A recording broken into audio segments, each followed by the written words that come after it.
వరకు నిరుద్యోగ యువకులు మీరు గుండె మీద చేయి పెట్టుకొని ఆలోచన చేయండి. ఆనాడు తెలంగాణ ఉద్యమంలో క్రియాశీలకంగా పోరాటం చేసిన మీరు విద్యార్థి వీరులారా, అమరులైనరు, నిరుద్యోగులైనరు, ఉద్యమకారులైనరు, ఉవ్వెత్తున తెలంగాణ ఉద్యమం చేసింది. 10 ఏళ్ళు ఒక్క ఉద్యోగమైన చంద్రశేఖరరావు ఇచ్చిండా? వాళ్ళ ఇంట్లో ఉద్యోగాలు ఇచ్చుకున్నాడు. ఆయన ముఖ్యమంత్రి అయిండు, అల్లుడు మంత్రి అయిండు, కొడుకు మంత్రి అయిండు, బిడ్డ ఎంపీ అయింది, ఓడిపోతే ఎమ్మెల్సీ అయింది, సడ్డకుని కొడుకుని రాజ్యసభ చేసుకున్నాడు, ఆయన చుట్టాలను మంత్రులను చేసుకున్నాడు. మనకేం ఒరగబెట్టిండు తల్లి? కానీ అదే ఇందిరమ్మ రాజ్యం వచ్చిన తర్వాత ప్రజాపాలనలో మొదటి సంవత్సరం నిరుద్యోగ యువకులకు ప్రభుత్వ ఉద్యోగాలు 55,163 ఉద్యోగాలు. భారతదేశంలోనే స్వతంత్రం వచ్చినప్పటి నుంచి ఈనాటి వరకు ఒక్క సంవత్సరంలో 55,000 ఉద్యోగాలు ఇచ్చిన ప్రభుత్వం ఏదైనా ఉందంటే మీ తమ్ముడి ప్రభుత్వం, మీ అమ్మ ఇందిరమ్మ ప్రభుత్వం తప్ప గత పాలకులు చేసింది కాదు. ఇది నిజం కాదా? ఈరోజు నేను అడుగుతున్నా, టీచర్లుగా నియామకమైన వాళ్ళని, టీచర్లుగా ఉన్న వాళ్ళని, మీకు 22,000 మందికి ప్రమోషన్లు ఇచ్చి 35,000 మందిని బదిలీ చేసి 20 ఏళ్ళ మీ సమస్యను తీర్చింది మేము కాదా? ఇన్ని పనులు సంవత్సరం లోపల చేస్తే అప్పుడే చంద్రశేఖరరావు, తారక రామారావు, హరీష్ రావు, కవితారావు ఇక నువ్వు దిగుతావా లేదా అని జోలె భుజాలను కేసుకొని బయలుదేరు. ఏందయ్యా మీ కడుపు నొప్పి? 10 ఏళ్ళు మీరే ఏలిండ్రు కదా, 10 ఏళ్ళు మీరే పచ్చగున్నారు, పండిందంతా మీరే మేసిండ్రు, పచ్చగున్న కాడ మేసిండ్రు, వెచ్చగున్న కాడ వండుకురు ఫామ్ హౌస్లల్లా. మా పేదోళ్ళ గురించి ఆలోచన చేసిరా? మా పాలమూరుకు నీళ్లు తెచ్చిరా అని నేను అడుగుతున్నా.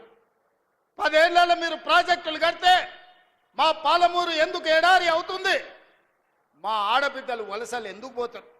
ఇయాలటి కూడా కొత్తకోట దగ్గరనో, దేవరకద్ర దగ్గరనో, పెద్దమందడి దగ్గరనో జంటలుగా మేస్త్రీల దగ్గర, గుంపు మేస్త్రీల దగ్గర పైసలు తీసుకొని పిల్లల్ని ఇంటి దగ్గర వదిలి వలస పోతుంటే మా కష్టం గురించి ఎన్నడైనా ఆలోచన చేసినవా చంద్రశేఖరరావు అని నేను అడుగుతున్నా.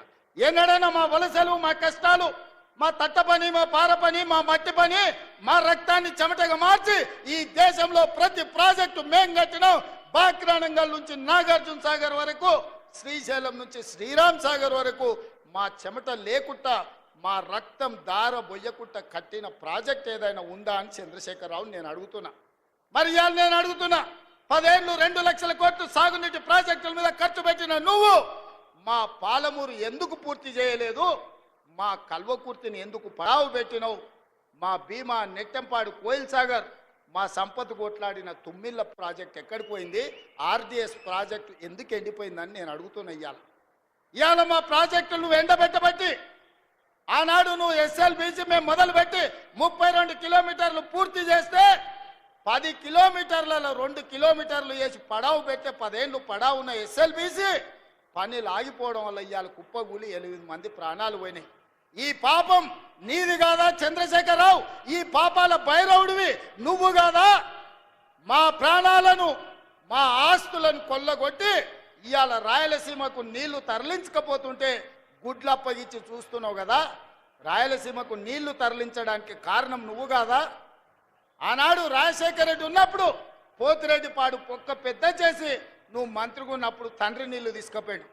ఇవాళ కొడుకు ముఖ్యమంత్రి అయినాక ప్రగతి భవన్లో పిలిచి పంచపక్ష ప్రమాణాలు పెట్టి రాయలసీమ ఎత్తిపోతల పథకానికి పునాదులేసింది నువ్వు కాదా? ఆలోచన, కర్త, కర్మ, క్రియ, రాయలసీమ లిఫ్ట్ చంద్రశేఖరరావు వేసిన పునాది రాయి.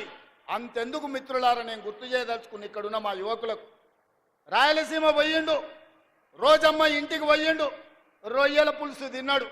ఏమన్నాడయా? రొయ్యల పులుసు తిని రాయలసీమను రతనాల సీమ చేస్తాన్న సన్నాసోడేవాడని నేను అడుగుతున్నా. రోజమ్మ పెట్టిన రొయ్యల పులుసు తింటేనే రాయలసీమను రతనాల సీమ చేయాలన్న చంద్రశేఖరరావు మా పాలమూరు, కరీంనగర్ నుంచి వలస వచ్చిన నిన్ను హక్కున పెట్టుకొని గుండెల్లో పెట్టుకొని భుజాల మీద మోసి పార్లమెంటు సభ్యుడిగా ఢిల్లీకి పంపిస్తే ఇవాళ తెలంగాణ రాష్ట్రానికి ముఖ్యమంత్రి అయినవు. మరి మాకెంత చేయాలి నువ్వు? ఇవాళ నిన్ను ఎంపీగా గెలిపించినందుకు నీ చర్మం వచ్చి మా పాలమూరు బిడ్డలకు చెప్పులు కుట్టించినా కూడా అది తక్కువనే అవుతుంది. నువ్వు పాలమూరు ద్రోహివి.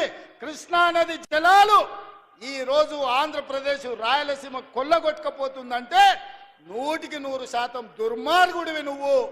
ఈ రోజు 811 టీఎంసీల్లో 512 టీఎంసీలు ఆంధ్రకు తీసుకుపోయినని సంతకం పెట్టిన దుర్మార్గుడివి. ఇవాళ సంతకమే తెలంగాణ రైతాంగానికి యమపాశమై ఈరోజు మా ప్రాణాలను బలిగొనే పరిస్థితి వచ్చింది. అందుకే ఇవాళ ప్రాజెక్టుల మీద, నీళ్ల మీద, పడవ పడ్డ పాలమూరు మీద, ఇక్కడ పుట్టి ఇక్కడ పెరిగి, పుట్టింది అచ్చంపేట్ల, పెరిగింది వనపర్తిలా, గెలిచింది కొడంగల్లా, ఈ పాలమూరు రుణం తీర్చుకోనికనే తెలంగాణ ముఖ్యమంత్రినైనా మా నారాయణపేట కొడంగల్ మక్తల్ ప్రాజెక్టు ప్రారంభిస్తే కేసులేసి అడ్డుకోవాలనే ప్రయత్నం చేస్తున్నావు.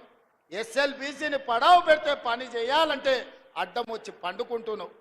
ఇవాళ మా పాలమూరును పడావు పెట్టిందే నువ్వు చంద్రశేఖరరావు. నిన్ను నమ్మినందుకు మమ్మల్ని నట్టేట ముంచినవు. వెనకటికి పెద్దలు చెప్పినట్టు నమ్మి నానబోస్తే పుచ్చి బుర్రెలైనాయని ఇవాళ చంద్రశేఖరరావు నమ్ముకున్నందుకు పాలమూరు జిల్లా ఎడారిగా మారింది. అందుకే మిత్రులారా, ఇవాళ మీరు ఒక్కసారి ఆలోచన చేయండి. 10 సంవత్సరాలు చంద్రశేఖరరావు ప్రభుత్వం, బీఆర్ఎస్ ప్రభుత్వమే ఉన్నది కదా. మీరందరు కలిసి మేఘారెడ్డి, నన్ను, మల్లురవిని, బట్టి విక్రమార్క గారిని, మధుసూదన్ రెడ్డిని, రాజేష్ను, శంకర్ను ఆశీర్వదించి 5 ఏళ్ల కోసం అధికారం ఇస్తే ఏడాది కాకముందే మమ్మల్ని దిగిపోమంటారు. ఇది న్యాయమా? ఒక్కసారి ఆలోచన చేయండి. 10 ఏళ్ళు మీరే